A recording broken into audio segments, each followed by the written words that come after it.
Last weekend, Serena Williams was sent home from the French Open after surprising upset, as she wanted to get her press conference over as soon as possible and get out of there because she did not win. I would feel the same way. Yeah. So they ended the press conference of men's player Dominic Thiem early to accommodate her, but he wasn't happy apparently and said it shows that Serena has a bad personality. Listen, man. Don't nobody know who you are. You may be big in the tennis world, but this is a big deal that she was out this early. People want to know what's happening, how she doing, and I don't actually think she wanted to talk to anybody about losing. Oh yes, let's talk about my loss so early in the French Open. I don't think that was her plan. Don't blame her. Stop being a bonehead. Don't blame her. Wow. Wow. Isn't that great, Whoopi? Well done, Whoopi. That was a little clip from this morning's episode of The View. Because, when Serena makes any kind of little noise anywhere, it makes national TV. Well, Serena is the noise, according to some people, right? Mm-hmm. Well, before we go any further, let's say good day, good evening, good night, and welcome to our 151st podcast. We are happy YouTube has given us the privilege and courtesy. They let us have the room today, because apparently in solidarity with Serena, they said nobody would have any kind of podcast or any kind of interview on our platform yesterday. So our regularly scheduled Sunday has been dismissed. So we're here on a Monday. So before I go any further, let me introduce my co-hostesses with the mostesses. We have Andrine from Solely Tennis Travel. And we have, how are you, girl? I'm good. Good deal. And we have Janina from Far Ohio. How are you, girl? Oh, I'm great. How are you? It's fabulous Monday. Yeah, we don't know who you are. We don't know who you are, bro. Who that? The best Western is next door, bro. That's right. No. And of course, there's Realz here, the homosexual of the podcast. So let's just get into that topic, and then we can get into look. I don't, when I look at my draws, I feel like I didn't study for a test, and the test came, and I did so poorly. I don't even want to see. I don't even want to see the marks because my draw is such a hot mess. I don't even know. Well, we're not gonna do the draws yet, are we? But anyway, so let's get into the Serena controversy, Serena v. Dominic controversy, and there's so many facets to this situation that I think we sort of overlook. But I really do particularly want to start with the Whoopi conversation, because time and time again, tennis embarrasses itself, and in terms of tennis coverage embarrassing itself, that the people who are in their room, who are literally there witnessing the situation, do such a poor job in covering it, or their only aim in covering it is to provide a anti-feminist, sexist, racist, anti-black coverage that oftentimes when mainstream media pick it up, they have all the facts wrong, or they're fumbling and they don't have the nuance to the situation. And the reason why I know people don't like the views, comment to the situation, but that's a direct result of the poor coverage that tennis journalists, in quotation mark, did. Well, I will just interject for a moment there. That clip that I will retweet. I was actually a little bit impressed. I'm not going to give credit to any tennis journalism, but The View actually did get it right. They did get it right as to what happened. So I will give them that. They didn't talk about it inappropriately. They said, this is what happened. Actually, no. If you listen to the whole thing, well, the part that I listened to, and it's about 4 minutes long, They said, listen, Serena did not ask him to leave. She was willing to go to another room, and the organizer said no, which is what happened. So give credit where credit is due, because that is a big piece of information that's missing. And I think that if most people knew that, they might not have their panties in quite such a bunch. They probably still be bunched. Hold on. I do, because I think that people don't know how it works. And I think it's important, first of all, to admit that if you don't know how it works, if you've never, had the opportunity to experience it.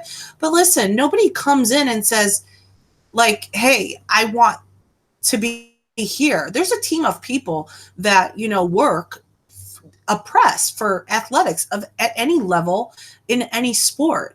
All of this is organized. Someone else has predetermined the way that things are going to happen. And you do have the occasional moment like this where a player says, I want to do press immediately after a match. That's unusual. Also, there's usually more than 5 or minutes by the end to when the player gets to press. But I just think they don't understand the process. And I feel like the way that this story has been told and the way that it has been portrayed by so-called experts and journalists and people who cover the sport that we like is that Serena showed up and said, I want to do press. I want to do it now. And I want to do it in that room. Tell him to leave. And it just didn't go down like that. And it wouldn't go down. Well, I'm not going to say she would never say that. She could say whatever the hell she wants. So don't come at me and say Serena could say that. Yes, she could. But that's not how it works. It's predetermined.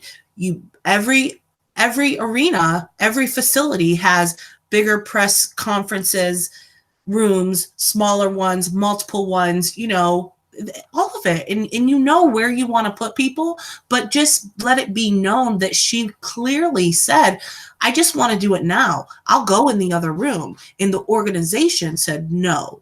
But also know that it is very common that when a player who speaks multiple languages, they always do the English, they would do that first and then take questions in other languages. And it's not uncommon to move them to a different space, a smaller space for that portion of their press conference, because there aren't that many people who are going to engage them in that way. People just truly don't know how it works. You were saying, Andre? I mean, I think that Janina, as always, is really good at being generous and giving people the benefit of the doubt. I've seen people actively try to shape exactly what happened. But at this point in time, it has less to do with the facts, and it just has to do with people's emotions around the people involved in the situation, right? Right. And I mean, I think we have to provide context, which is the story was introduced by a tweet. Mm-hmm. And the tweet suggested that Serena was the one making the decision. And we all know how powerful it is, the very first version of a story that gets out there. It's really difficult to pull it back. It really is. And so the tweet essentially build off of what Janina says, which is that people misunderstand or misconstrue how these things work. And so the tweet was allowed to sort of sit out there for a very long time without any sort of correction. And the correction, I don't think the correction ever came. Yeah, the correction came. In a really ass backwards way. Well, I mean, listen, no correction has come from let's say an official capacity, right? We have not seen an officially issued statement from the French Federation explaining exactly what went down, and then clarifying all the misapprehensions around it. Nothing has happened in such a way. But even as the original tweet went out, there was a bit of back and forth about what really happened.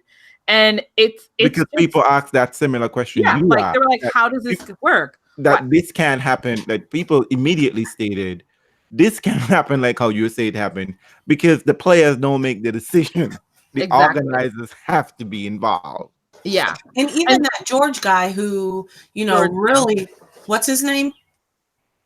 I think his name is George Burnshaw.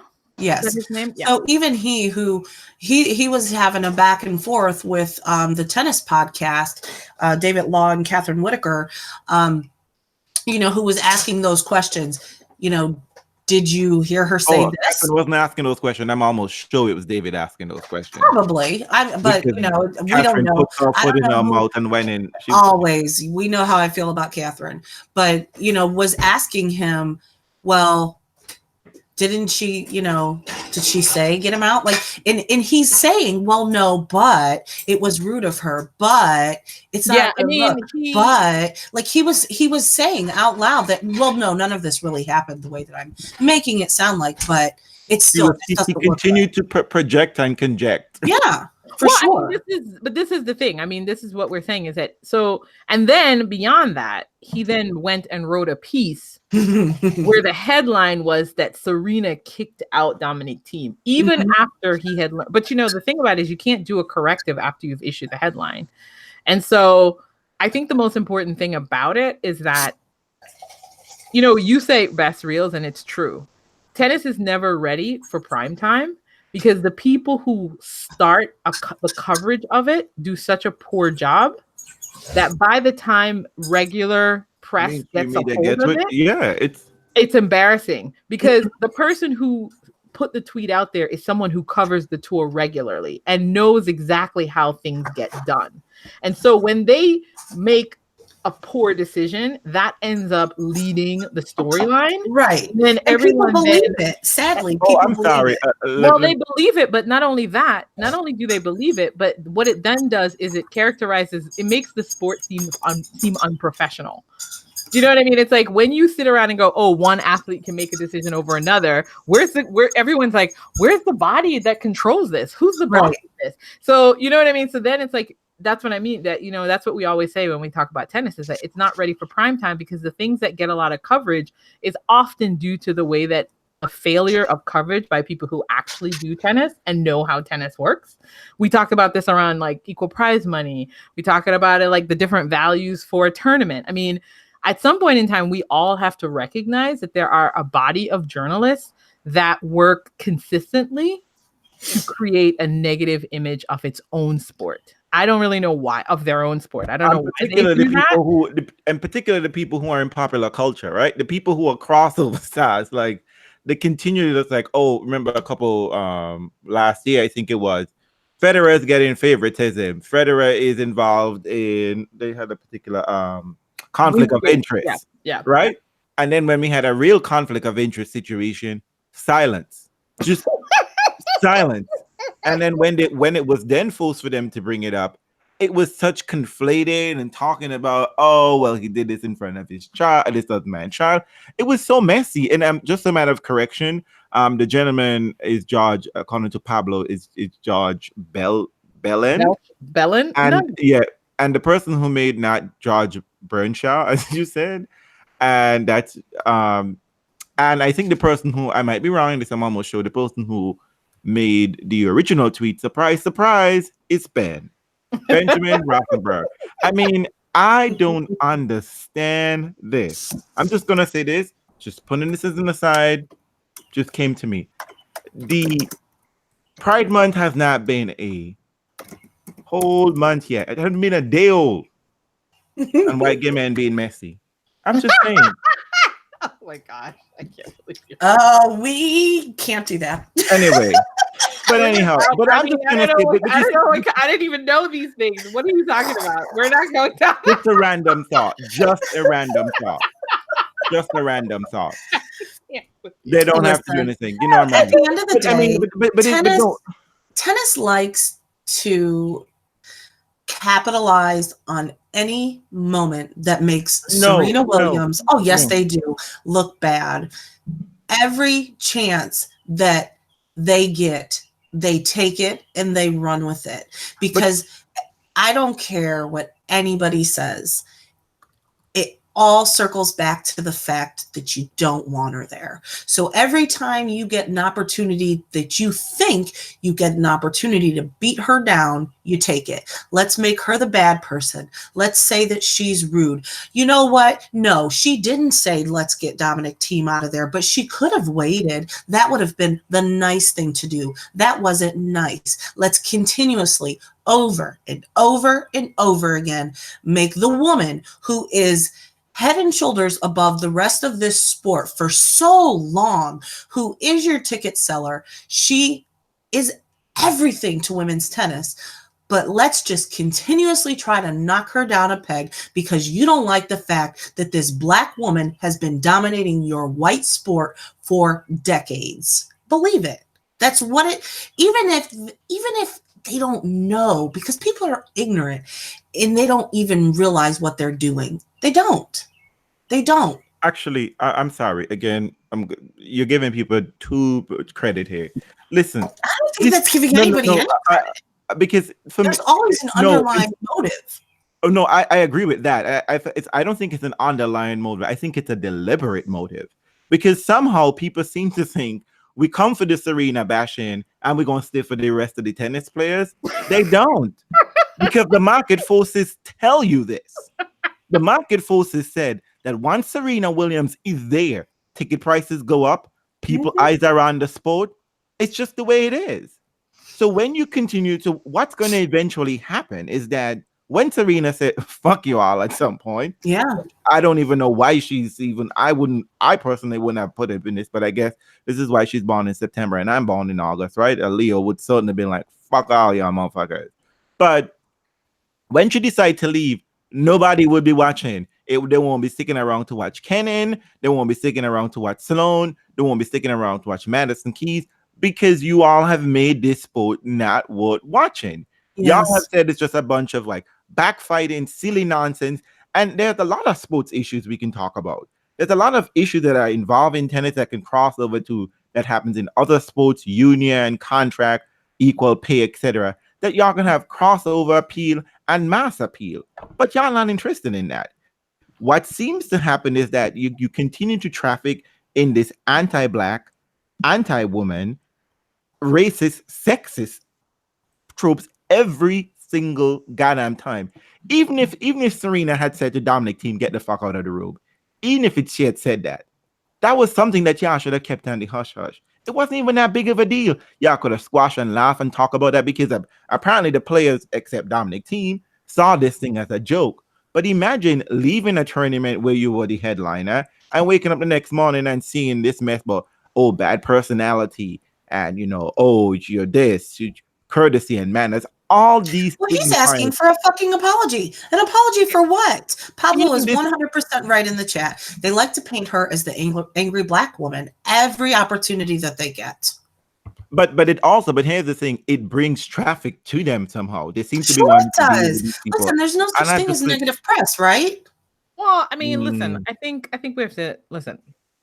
I think it's really important to understand, though, that we would not be talking about, first and foremost, on a morning chat show, we would not be talking about the French Open on a morning chat at show. All. Ever. At all. It's just not going to happen. Never. And the only time it gets talked about, let's be real, is if Serena wears a crazy outfit.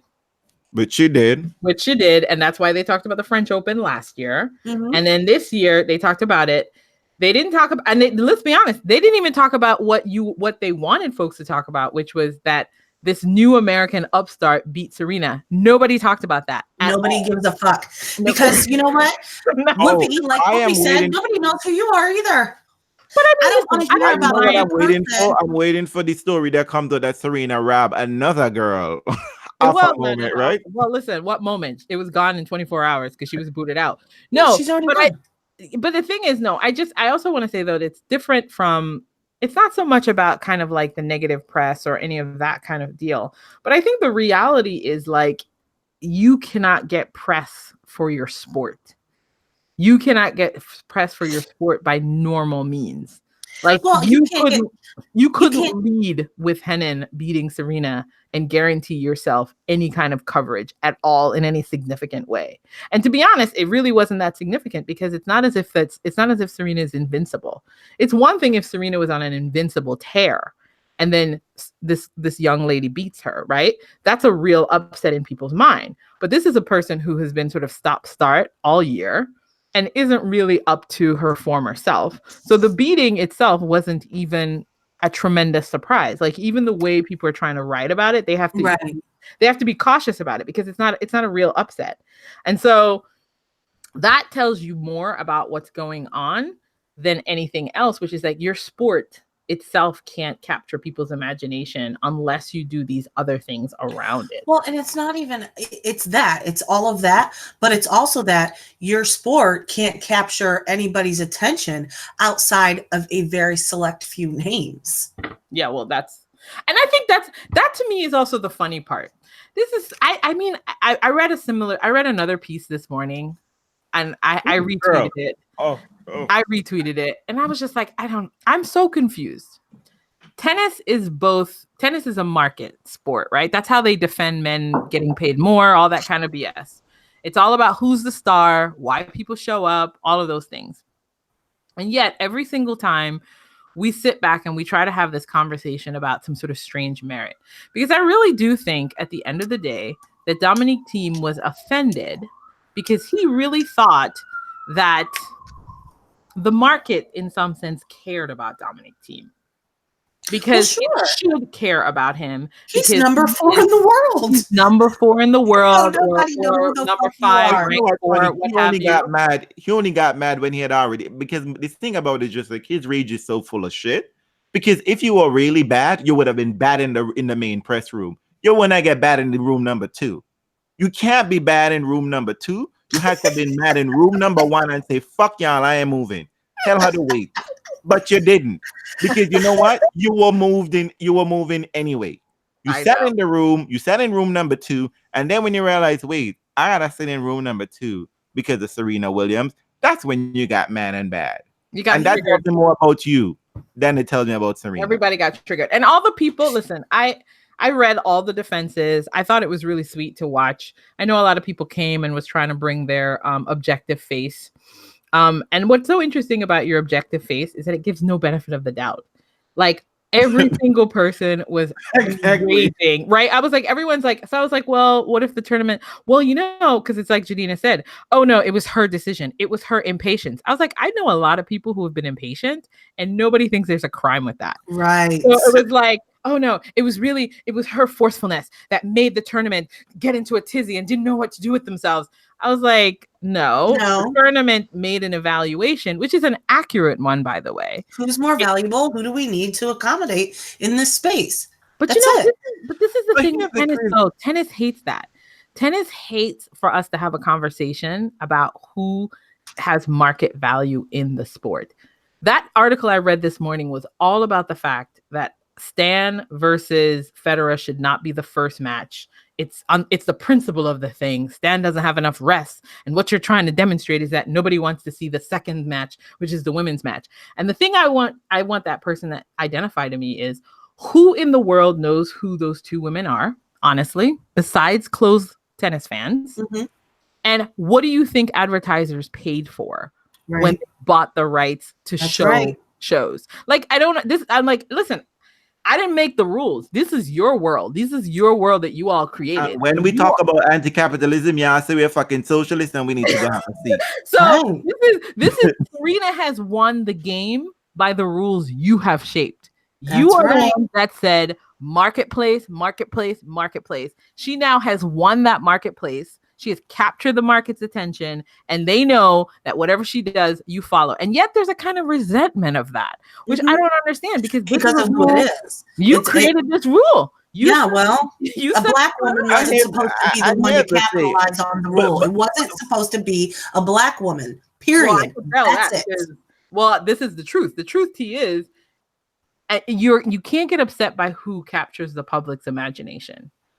And you can't invoke principles when you're working in a market economy, and that's how you defend every choice you're making. There's no principle about who gets to be on a show court. That's another thing. People raging about show courts.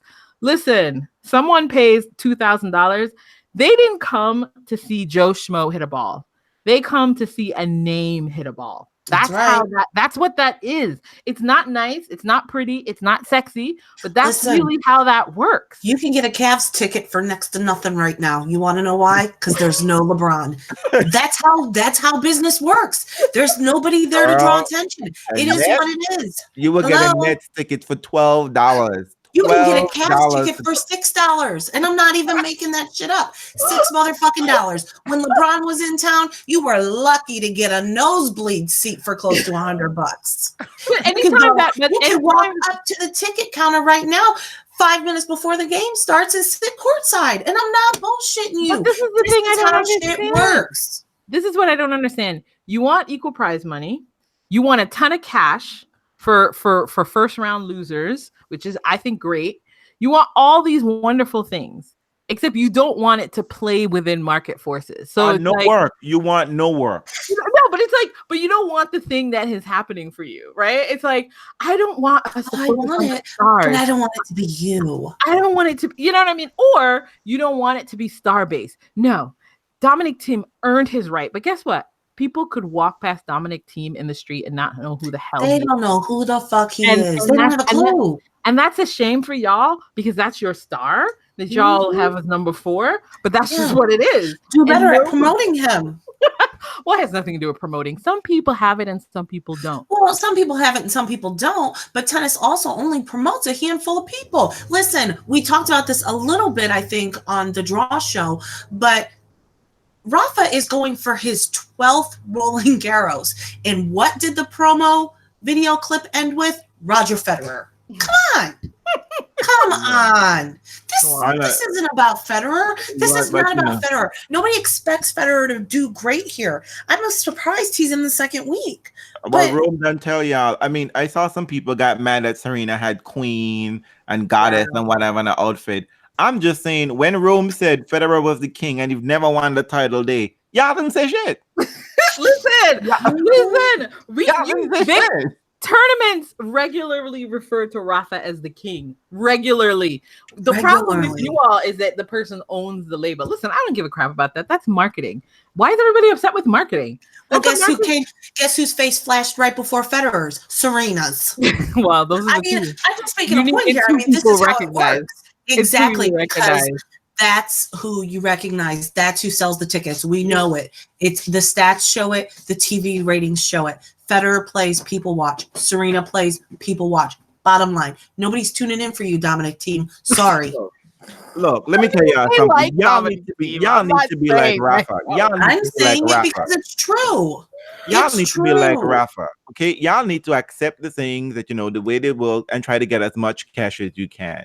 Cash grab. Keep your mouth shut. Don't talk about market forces. Don't talk about codes and whatnot. The case may be. You just understand that Federer is driving this gravy train. Serena is driving this gravy train, and just let it go. Don't be like Nole. Don't be like Nole fighting for shit that you ain't gonna get. Okay? You don't get fame from winning. They played by the rules and got it. This is the thing that's funny. Everyone's really upset, but the reason why Serena is well known is both because she's the winningest champ there is, and also because she brings something special to the sport. So she did the combo, and now she's getting the prize, which is that people track her everywhere she goes, and they are interested in how she's doing. And I know that somehow enrages people, because let me tell you, reading those comments, people's rage were so funny. Like, it's so obvious. It is so obvious that people were so triggered that they were coming up with weird rationalizations for their rage. Even when the facts were present, even when they were quoting the facts. Even when they were quoting the facts, I'm just like how you just said you didn't do this, but clearly she felt this way. But listen, I'm blaming. Let's spread blame. We're spreading blame around. I'm blaming Ben. I'm blaming the poor reporter. You know what? I mean, I saw. You know what? I saw Ben's tweet, but I really think that there was a I think the one that really set things off was the coverage in the actual newspaper that says Serena kicks this person. Yeah, you're right. I'm blaming that one George. too. But I think Ben started as like a background thing, but then somebody put it down on paper. No. He And didn't put it out role there. in the situation, and he allowed himself to be quoted. He allowed this story. Well, that's fine, but never quote another. You know what? I saw him respond to someone in a tweet who, was defending Serena correctly, and Ben responded, Candy, I was there.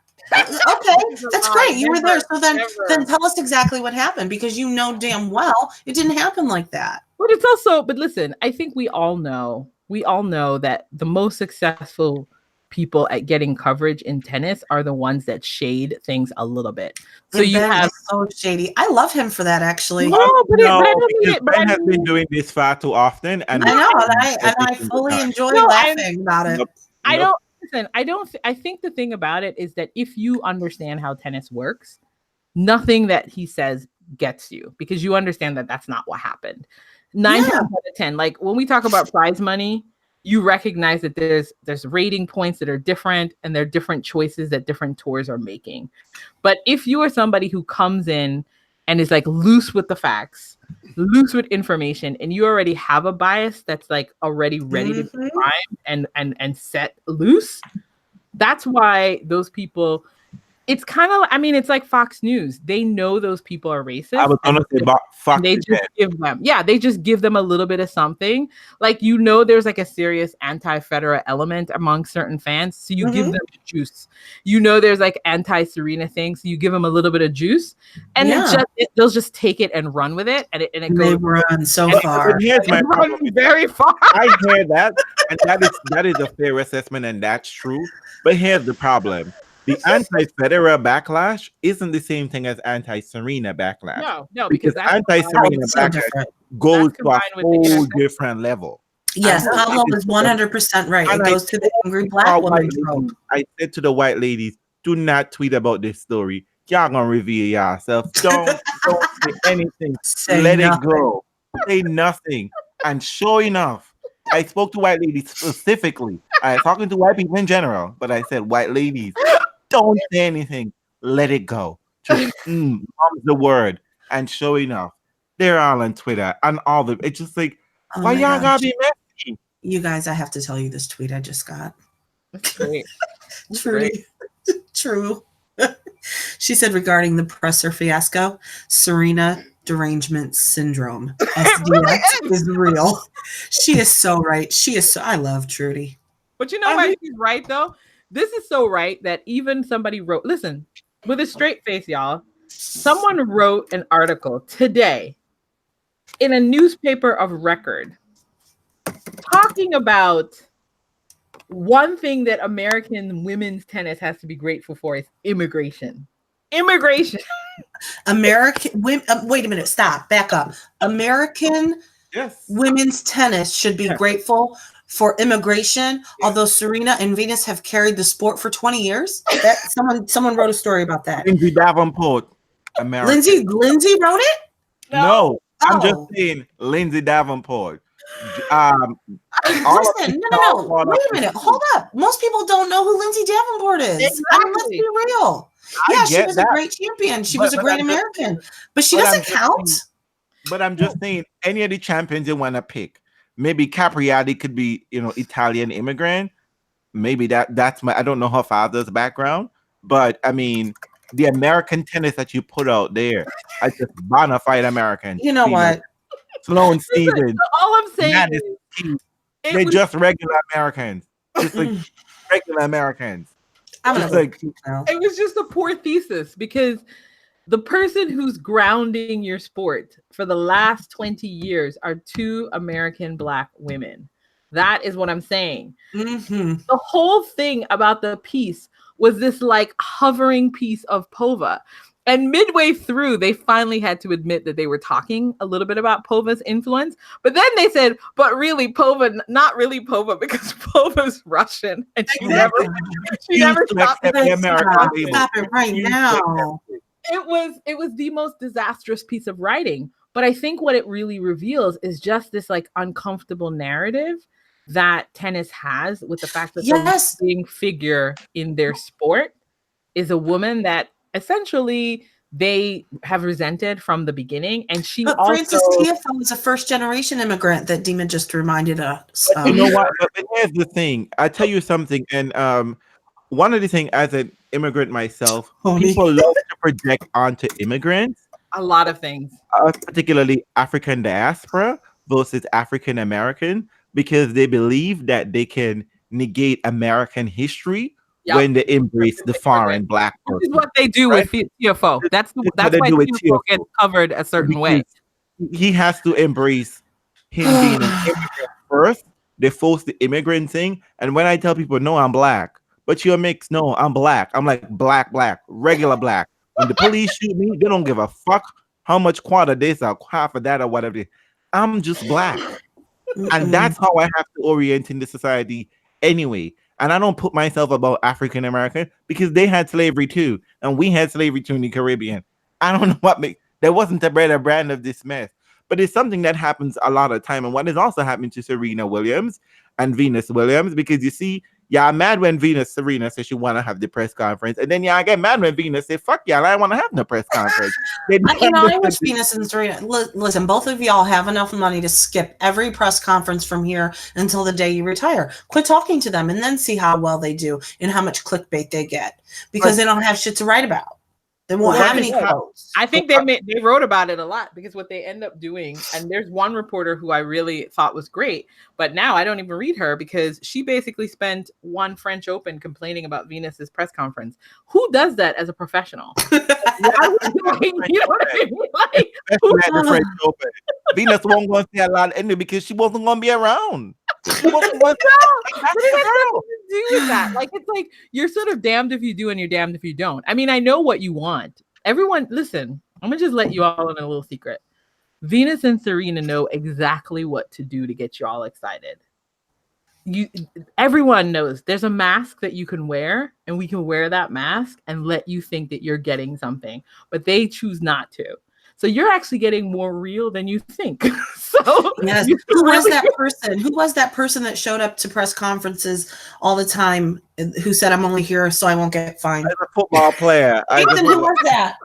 Who was the guy that showed up to press conferences who said, I'm only here so I won't get fined? I don't remember his name, but you know. Lynch. It was Lynch. Yep. Yes. That's what they ought to do. Just sit there. Don't talk to these motherfuckers. I'm just here so I don't get fined. No, but all they could do a Jared Kushner and be like, I wasn't involved in that. No, but the thing is, because you know what? And we're gonna wrap it up and move on. But the thing about this is that the press conference is a dance, and it's a social dance. It's not even pretty.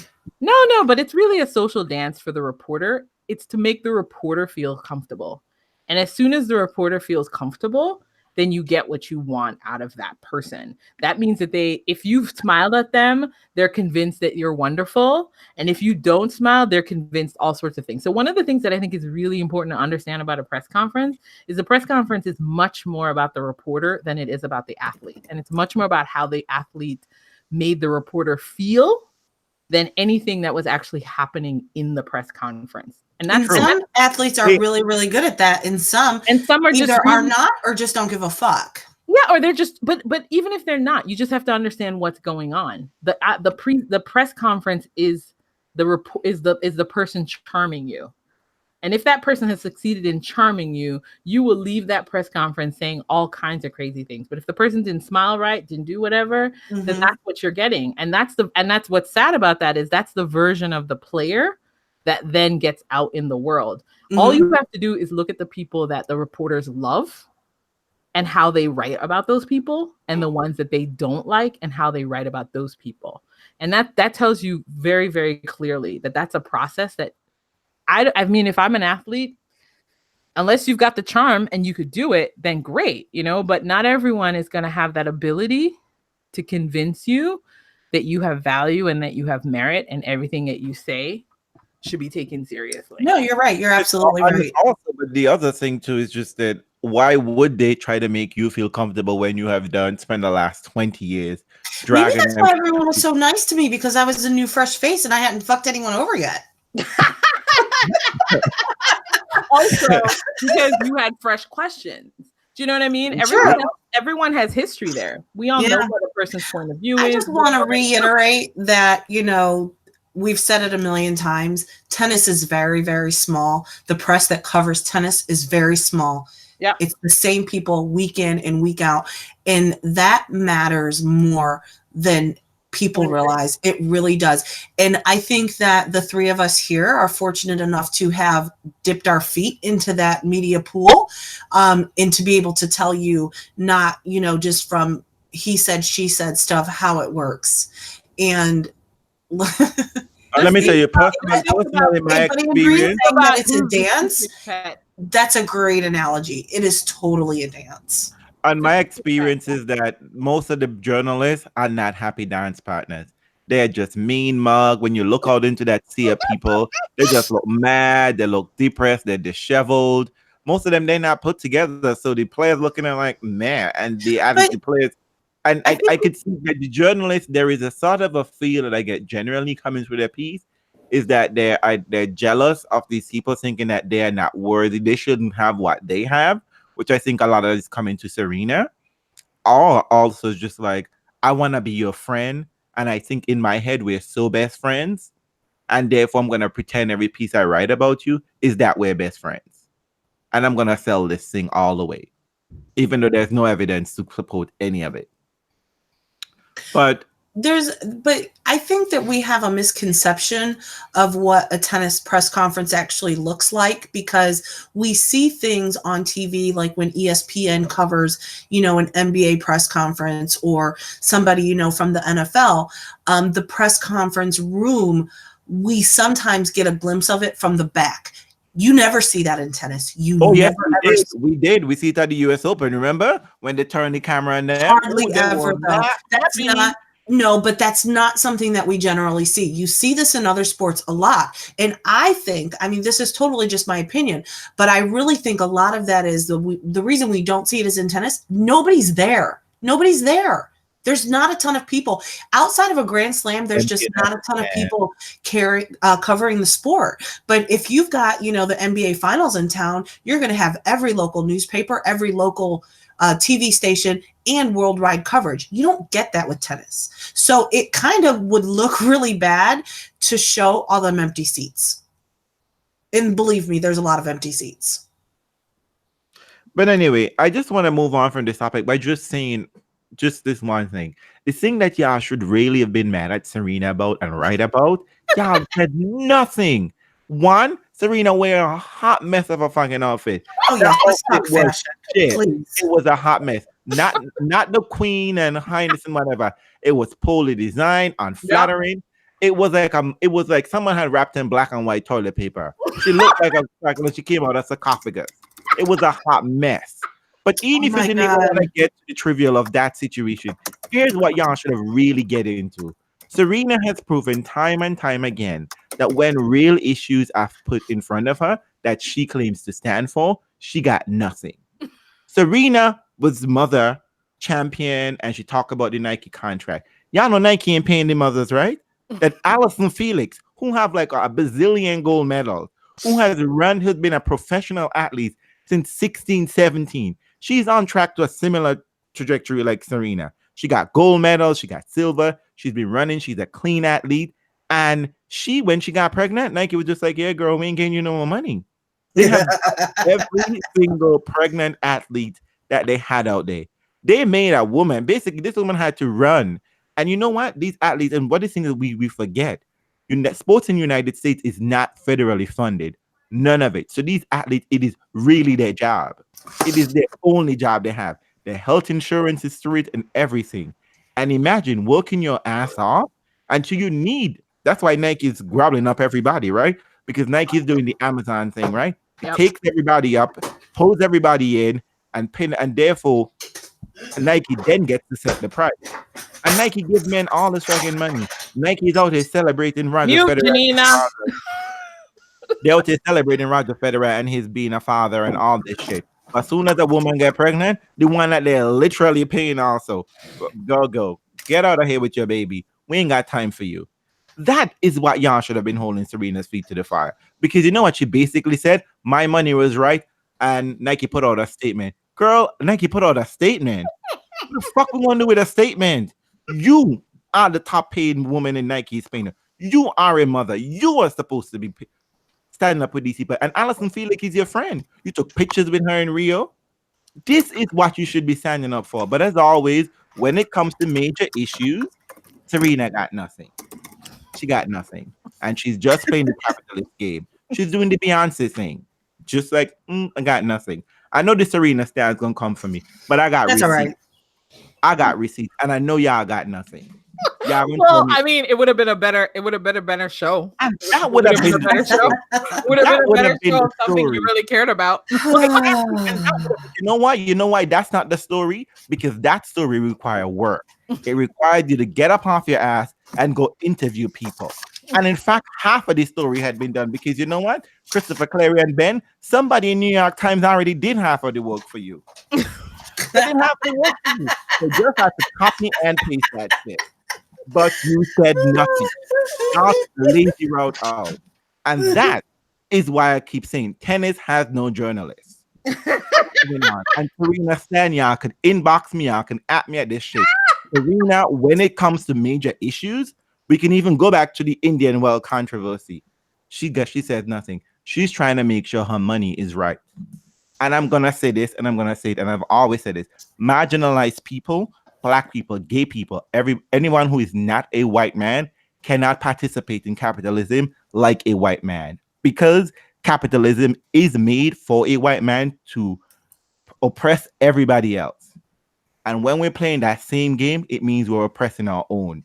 And look at all those other women, female athletes that we outate every fucking week. Nike have a commercial telling me, strong woman, all of the evil is be a mother. You can do anything you want, just do it.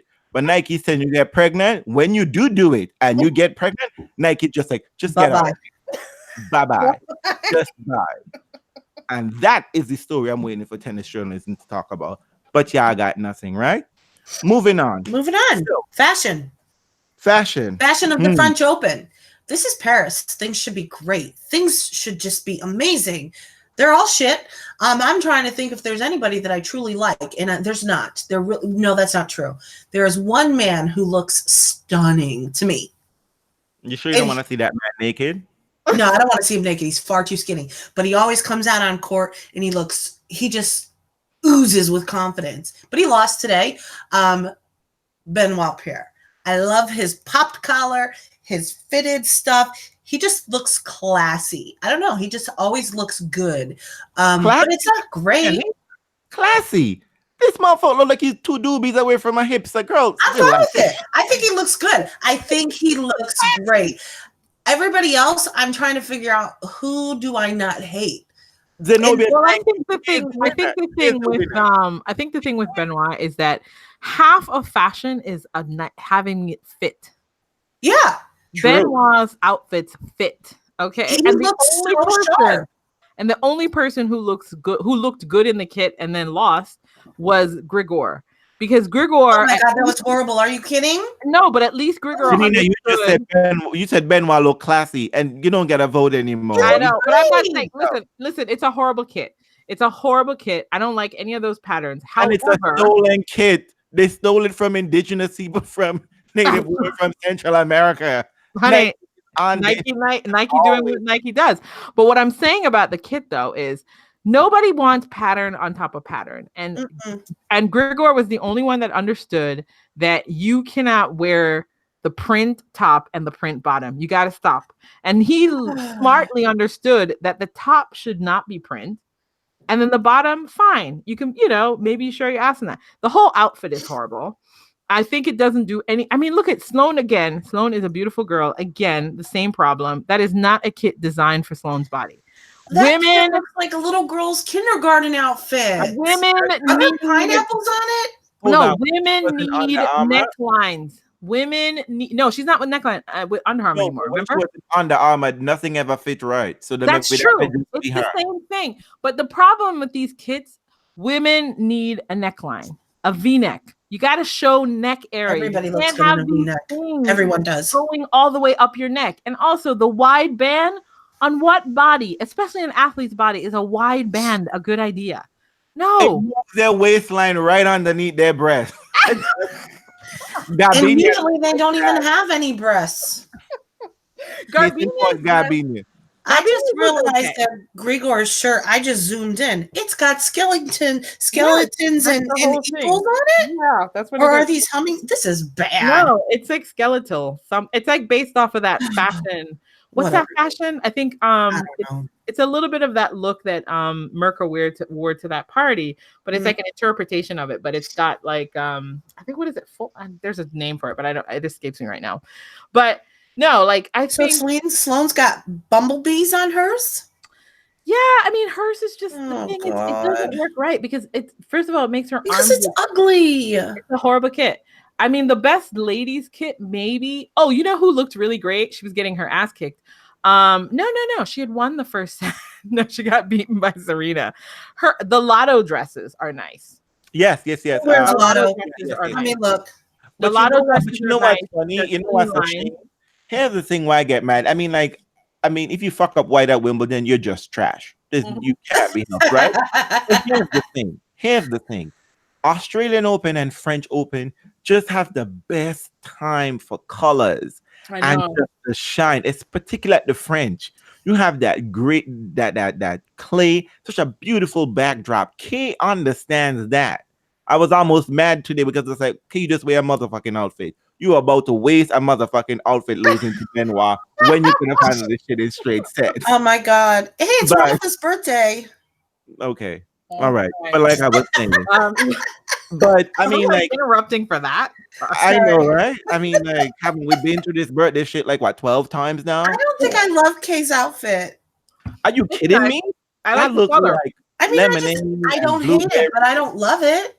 It looked like summer and spring is just wonderful, and he wears it well. He wore it well. I'm just gonna say I love it. Roger Federer, I don't understand how people ain't working with your people. You came out here looking like a package. You look like a motherfucking package. UPS package, right? A hot package. Shut up. I like it. It's fine, but it is very UPS like. You know what? He's my boy, but the thing is, in contrast to everyone else, it just is a cleaner look. It's not necessarily exciting, but it's like, please don't do anything crazy. Like Rafa's kit. What is that? I don't like that. I don't like the highlighter. But they like to put Rafa on bright stuff. Like it's not weird because they do that to him for a long time. But you know what? He's an old man. That's not it. The time has passed. That's like someone. And it's outside their range now. That is outside their repertoire. That's like when they give it. I mean, the number is like going off on me, but I don't really know why. Oh, maybe because I said it was Rafa's birthday. It's true. You're right. We gotta say happy birthday to Rafa. He's in his 30s now. When Rafa should have been very brave with colors, like when he was way younger, like at 19, he did those culotte pants and the green.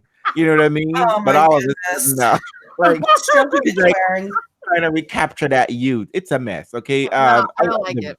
But you're right. I mean, I think Federer is very tame, but I think it actually works for him because you know what? He's older, and it looks like somebody who's older, and that may not sound great, but I think it actually is fine for him. No, I'm sorry. All that mess. I don't want to. He looks fine. He doesn't look bad. He doesn't look great. He's just okay. But would you want to see Federer in any of the kits you saw?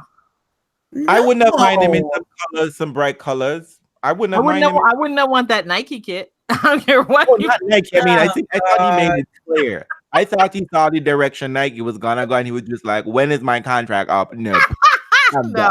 You know what? I like Madison Keys kit because there's nothing. It's just all black. You know, actually, it's funny because Adidas kept it simple and clean, and the men's Adidas looked really nice. And I'm just like, why am I getting excited about just solid blue? You know what I mean? And that was the sad part for me. Like, I was getting excited about it because I was just like, oh, at least I won't go into like vertigo or having like some kind of like seizure watching these Adidas player playing. Do you know which kit looks good though? The bad Nike kit, it looks good with the who wore it best? Jeannie wore it best. It was basically like a loose top, and then you wore the shorts underneath it.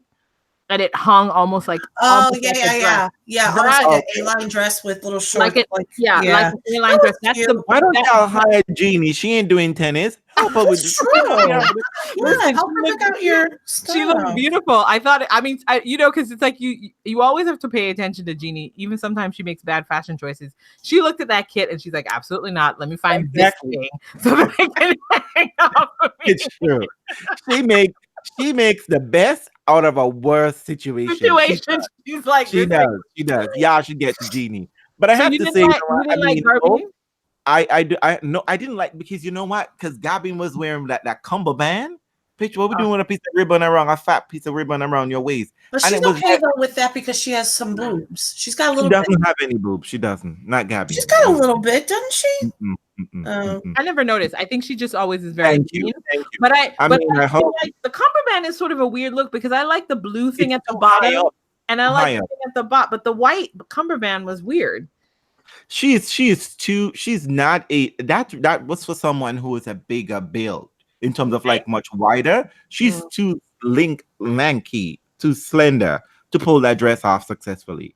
But you know what? I mean, she was like, but I like the black. What I liked is the top part of it. There was a sort of a see-through where you saw the brown. That's very nice. Yeah. And girl, you don't do that unless you got boobs. But you know what? I guess it look cute on paper. Can't follow the rules. Don't follow the rules. That was great. But you're right. I did like the black with the sort of contrast with the blue. Yeah. That did. That was I cute. guess it looked good on paper. But Yeah. whenever it gets to the athlete's body, these Yeah. people then pull the waistline way up. Their waist, people. I feel like every time I want to go to tennis people, I'm thinking, this is your waist. Point to it. Let's see. Oh my You know? god. It's because tennis people have abs of steel. They can't tell the difference where their waist and anything start. I guess narrow, so, right? narrow Because line. Also, I think the Fila dresses. The were Fila dresses are cute. I was just gonna say that. I like them. I like the cut. I like the colors. Yeah. I think they look good. I don't see anything Fila. I just don't. It's red. That's the Henin dress, Oh, right? there's a little baby bunny. It's just a baby. Yeah, it's very cute. But I would say though, in honor of backyard. you know, I always brag about his love for Delpo. I would say that Delpo, Delpo's kid's nice. Oh, the shirt God. looked nice. If it were a polo, my that would be a God. really nice polo. But I you mean, know. I did comment on Twitter that it looked like Oshkosh Bishgosh, but it does. It's like Oh my God. it's like a nice kit you would find in a kid's store. It's But too big. I think it looks good. Yeah, Fabio, what did Fabio have on? I didn't yeah, notice. Armani. I don't like. Did he look good? You He know looks- who looked good? The guy who was new crush, Landero. He looked nice. He had I think it's a white version of the Lotto kit, but it was like a straight up white with like a skull in the middle. It was very What nice. is that mess though? I mean, what is that? What? I guess we know what he's gonna wear at Wimbledon. What is with this idea of skulls? What's human? It's the brand. That Yeah, one. maybe. Oh gosh. I know. But anyway, moving on to the actual tennis. But no, we didn't like Serena's kit. Vote No. all around votes. No, it's a no for me. I It's a would no have for me. actually liked it if it wasn't a crop If top. it was in the trash. Can I make no? Can I make a statement about this? Listen, I like the idea of these fashion designers participating, but can they refrain from high fashion and also just do practical fashion? Because half the time when Serena gets out there, it's like she hadn't prepped the outfit for actual playing. Exactly. Then she gotta push this. Serena pushing like she's gonna play netball. What is this mess? She's sticking it up in the like. And I mean, also, listen, I love the abs. Serena, we get it. Your abs have come back. I don't understand why Serena has retreated from cute dresses. She looks great. She wants to be different. She looks great in A-line dresses, though. It's fine if you want She to be does. different, but like, can you make sure they make your body look good? Mm-hmm. and I mean, you have the boobs. You literally have the boobs to pull this Oh, shit I out. hated Stella McCartney dresses for Caroline. What You are know you what? talking about, Pablo? They don't look the same. Hated them. When I saw that mess came out there, the Mummy 4, I was like, "Can I have some Stella, please?" And you know how much I dislike Okay, Stella. I'm never that far gone that I want Stella. I was just like, you know what? Let me tell you a secret. So you know she put out the pictures and whatever the case may be, and then I saw a tweet that you put out, Andreen, where you said, "Oh no, that ain't practical for sliding," and I was like, "Wait a minute, wait, technical foul. That is supposed to be the kid she's supposed It to was. wear." I didn't realize it was. I was just like, wait, what is this? And then when I was just like, that's why I put out the tweet, was just like, wait, after all that pomp and circumstance, this shit came out? Listen, Nike, you see this? You see how y'all are treating women at Nike? Y'all have the top female athlete, and y'all got some ragtag man show up on the scene to design some mess. What the fuck he knows about a woman's body and a female? As she's actually participating in sport, because it's super impractical. I was like, it's like you have these people with these amazing bodies. Just do better. Yeah, it's just bad. But you know what? Nike has been poor for Serena since the time they were poor for. They've just been poor for a while. Like I don't know why she doesn't get caught up in the bullshit of I'm going to be wearing the same. She should have never left Puma. She should have never left Puma. Listen, Puma was so far ago. You got to give Puma up. This Puma I know. Still around. No, Puma has been there for what's his name? Usain Bolt. Can I tell you though? Also, it looks to me that Venus showed up like she expected to win just one match. That looked like a practice kit as well. when she saw that draw, she was just like, I am gonna waste a motherfucking outfit. I'm not even gonna waste an outfit. I'm gonna save this. She put her outfit away. I'm convinced because that looked like a practice kit. I gotta go. If Serena had stick with Puma, she and Usain Bolt would have ruled the world. They would have. So long ago that those people don't even remember Serena was with Puma. You have to get out of that. The Cameroon socks, Puma. Yeah. I mean, you know what? Puma. They give her good has colors. to leave. She has another podcast to do. We better actually talk about tennis. No, yes. They gave her good. Oh, I was very happy. They gave her good colors. I think that's what they did. They really played with the African thing. So, how is y'all's draw looking? Oh, wait. Let's have one more open discussion before we move into the draw. About what? It's not anything too bad, but too bad. I like to say, it always gets bad. I like to say that we continue to see the future. Stefanos revealing even more and more. Oh my God! Really? Do we have to do this? Okay, my favorite Stefanos news is that Stefanos posted a quote, and someone asked him to describe the quote and what it was about, and he says, "Oh, I don't really know. It's in Greek, and I just I don't speak ancient Greek, but But I just posted it. I don't really know what it means. And I was like, motherfucker, can you make sure you read all those quotes before you post some shit you don't know? What if you post some stuff asking for the killing of people? What do you I am literally right now holding my lips together because, whenever I said anything about Stefanos, Janina gets on my throat and then said, "You don't like him anyway." And then I'm like, that gif where the man does, but present him.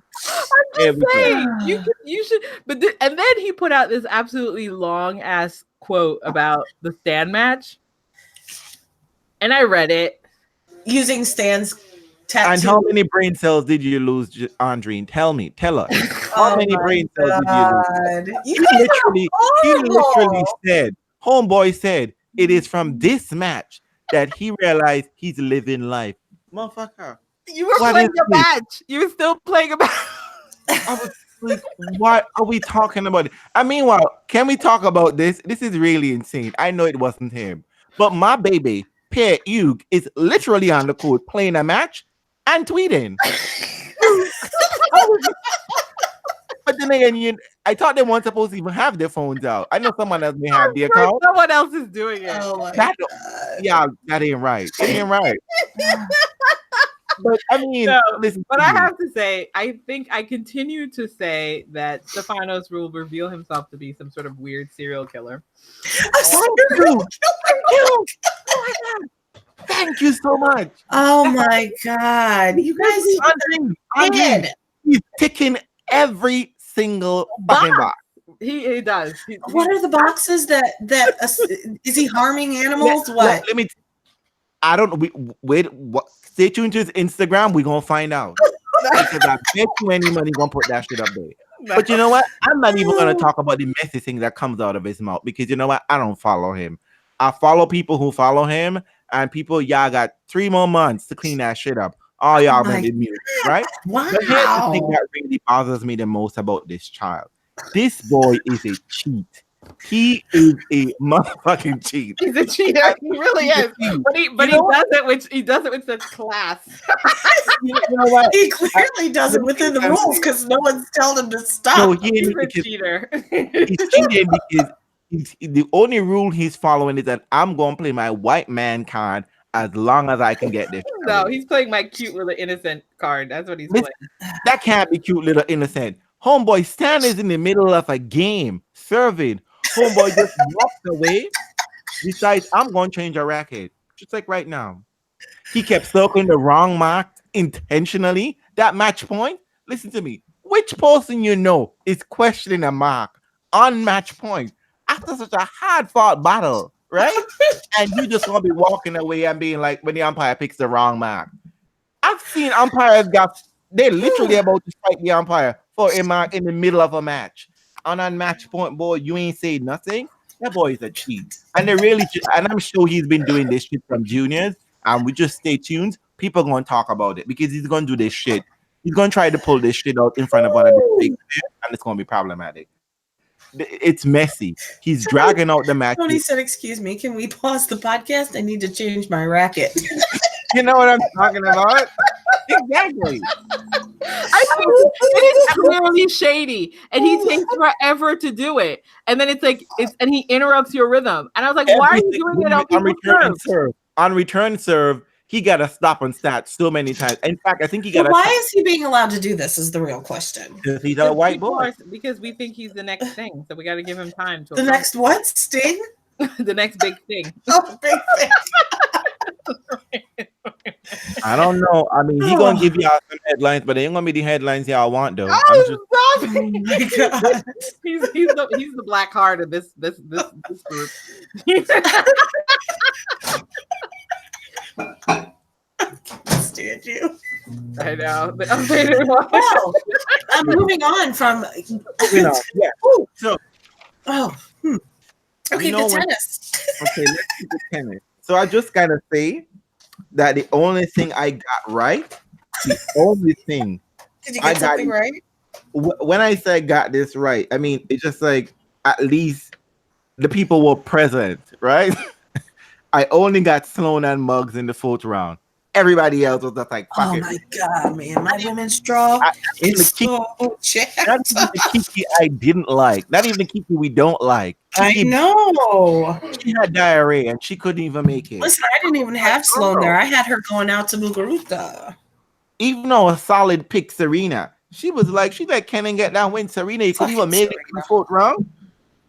Oh my God! Not even Osaka, who was rolling in here with a what? Like, hey, is Svitolina still around? No. Oh. Last night when we were supposed to do this, I went through and scratched out everybody, and it's already screwed up again. Listen, I got Halep right, and that's it. That is it. That's it. Remember, no, I famously said. I did get Ashley Barty right as well. Sorry, I did get her right. Although I didn't have her winning today. I did. I had her beating Serena. I did not have Barty in the 4th round. I didn't. So you didn't have Barty in the 4th round? I had Danielle Collins. That's true. You had Collins going that far? Wow, check you out. You really are drinking the American Kool-Aid, aren't you? Well, I just know some American would do well. They just got it, right? You got the wrong one. I had a regular American. Remember what we said I said Halep is going to be walking on sunshine, and she has had she had a couple hiccups here and there, but she's fine. And of course, the lower part of this draw was completely decimated once Petra left, right? Oh my God. And then all of these, who saw Anisimova making her way through? I had Sloan and I didn't have Kanta. I had Kiki B, and I had Mertens, and really the only two I had Sloan and I had Halep and I had Ash. Those are the only ones. I had saw Konta getting to the 4th round, but losing to somebody. I don't know. I've got so many scratch out marks. This is just stupid. The women's draw is just so jacked up. Yes. I feel like I didn't prepare for the test. And then I just like, I don't want to. I only got one right, Sloan and Muggs, and that was I have it. a question. This is a genuine question. Like, so did Petra play at all? No, she didn't. Okay. I'm thinking, why? When I was trying to fix my draw, I was like, something is so wrong here. And I can't figure out what. I was like, either she pulled out but I printed my draw the Sunday. No, the women, no, the problem, the French Open, for some whatever reason, they never updated the women's draw. Okay. I'm like, why is this so jacked up? And I see her posting pictures somewhere, like, oh, I'm having a great time with my niece. And I'm like, did she play at all? I don't think she played. No. Either she lost round 1, but I'm like, I really don't think she played. Okay, so she didn't. Yeah, she and Kiki really, really screwed that up. Yeah, Kiki B, next time, take some Pepto-Bismol, girl. Don't be showing up here with diarrhea. And y'all got to check y'all food. I don't understand how y'all are going to these places as an athlete and keep having diarrhea. What the hell? Well, I mean, didn't agree with them. Maybe they were eating snails. Look, y'all got to bring some. I mean, look, you don't say something to black people, right? Because black people know you got to take some emergency food. Because when you go to certain places, you're just going to be there. You have to have that option and be like, I ain't eating that. Yeah. I don't know where that came from. You got to have that backup plan. Oh, what happened to Francis Tiafoe? Francis Tiafoe choked always. He choked. I didn't see his match, but I didn't have him going through that match because I knew that I had him getting Serbian, through. I remember the Serbian player playing Federer in Miami, and he had so much angst. I was like, he's going to look at this as his chance, and I just knew his energy was going to be there. Well, he was sick. It wasn't his energy. It was Francis' energy wasn't there. Francis didn't have food poisoning. He choked as always. Yeah. No, did he not? He supposedly was sick. Oh, said I gotta bring the prepared. Somebody said Francis was talking about he kept vomiting. I don't know. I just feel like he should have won. That period. But I don't understand how your food poisoning come up in the 5th set when you just played your heart out for the 4th set. But what is that? What did you eat? Air? You're allergic to the air? Oh my God. Is that what it is? Well, I want to say that I did okay on the men. I mean, the beginning of my men's draw is jacked up because, that's what men do. But they tend to bow down to the order at the end. So I knew who was going to get there. I just didn't know how they were going to get there, right? Well, with the men, though. Well, listen, I had Tsitsipas and Stan playing each other. Mm-hmm. I actually had Schwartzman getting through. But clearly that didn't happen. I picked Federer, I picked Nishikori, I picked Benoit Paire, and I picked Rafa. So I did pretty good there. I picked Novak, I picked Fabio. You know what? I did not pick Sasha Zverev. I did not, because this motherfucker always loses in the first week. No, but you know what? I have to say, Fognini was in a good position to beat Sasha because I had him winning. Yeah, who was on the confidence run? But you know what? Then I guess Fog had some sort of a leg issue. Oh, did he? You know what? Also, can we talk about what Sasha said in press? That is definitely the truth. What did he say? He said the best thing to ever happen to him this clay season was Stefanos' clay season. No, he didn't. Yeah, because last year, remember, he came in with all this steam about having all the hype about him. He lost in the first round or some shit like that. But but you know what? What I noticed about I watched him play Fabio. I think the problem for Fabio is that Fabio realized that Fabio came into the match expecting Sasha Zverev from Monte Carlo. Yeah, probably. And that's how he tried to approach the match. And in the first set, he was doing that, right? Because Sasha was making ridiculous amount of errors. But in the second set, Sasha Zverev became Sasha Zverev, the potential of a Grand Slam. And then Fognini was, I'm not interested in doing any real workout here. I'm not. Well, exactly, because we know he doesn't always show up to play tennis. But I thought Pona would have gotten to the 4th round. I but did apparently, too. I had him there. Did I have George? I mean, I had him there, but you know what? I had him there, but when I saw how he struggled in the first, I think he struggled. When he was struggling with Bedene, I was like, looks like George is not entirely 100% where he should be here. I mean, usually that doesn't mean anything because like Dominic Thiem has obviously struggled.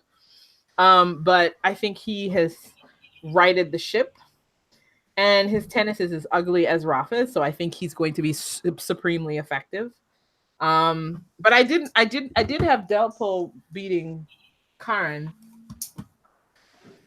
I thought Karen had a horrible year basically so far. But you know what? Both Karen and Sasha proving that it doesn't matter what the hell happens anywhere else. If you can show I had Karen going out to Pui. Exactly. Well, no, I had it going out. Even though I don't trust Pui, I don't trust him. But I tend to like think about, this is France. Let's, go for the home guy. God,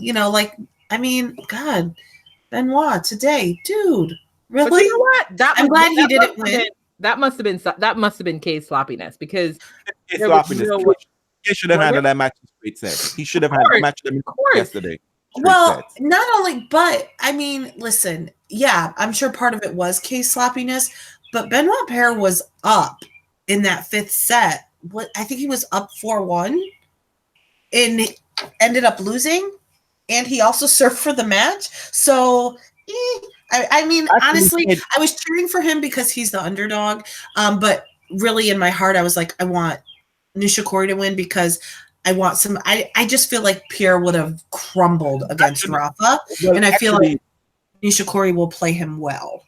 Actually, Pierre struggled every time to maintain the lead throughout the match. But he had it. Yeah. I mean, at some point you have to. It's almost like Kay knew I could take this whenever I wanted to, and that was the problem for me. That Kay there was no sense of urgency. I mean, in fact, I think Kay probably maybe not be a strategy. I don't know. He approached this match like practice because the levels were just like really good, and then soon after just some inexplicable errors. And then whenever Benoit had the lead, he would just be like, "Nope, I'm going." I think every time Benoit served for this set straight out, he lost it. Kay broke him. I think they were forced to tiebreakers are like 7-5. So Pablo has some tea that he's trying to not spill, saying I need 5 people to say they want it. Bitch, talk. Who? What? I don't know. What's the deal? Pablo, spill it. Toil. Oh, thank you, True. Thank you, True, for letting you know. I asked her what is the pattern that Nike was imitating, and it's TOILE. How would you pronounce that? Real? Oh, tool. No, toil. Toil, right? Toile. What's it? TOILE. That's the French pattern. Wait a minute. Pablo says somebody calls Catherine Whitaker Meth Miss Piggy. What is happening right now? No, we're not doing that. But we're not calling her that. But I don't like her. I hate her. I haven't liked Catherine. I'll be honest. Let me just tell you what my bias is against Catherine, and I'll just put it out there. I used to listen to the tennis podcast, and maybe it was a year ago, they were talking about Sloane. And Catherine said that she just didn't understand Sloane. She didn't understand her motivations for tennis. She found her inscrutable. And I was just like, and David was like, and David's like, what do you mean? She's not inscrutable. She's like, Catherine, I think, was put off by the fact that Sloane was happy that she had gotten enough money and enough checks to like buy cute bags. Like, it's like these people who judge, she was judging Sloane's whatever her motivations were for playing the sport. It seemed like it was inscrutable to her. And I was like, Catherine, I know maybe her skin color is like confusing you, but she's a young girl that got excited at getting a big payday. Everyone gets that way. Like, it's not that hard to understand Sloane, It was just, I don't know. She just was so incredibly like there is a limited in her understanding. And I was like, her partner had to spend the whole time trying to explain Sloane to her. Like, yes, I remember that. Dina just said, remember when she had Mary? Is that when she had Mary Carrillo on? Yes, it was so weird. That was like, really, really weird. I remember so that. Odd. I did listen to that too.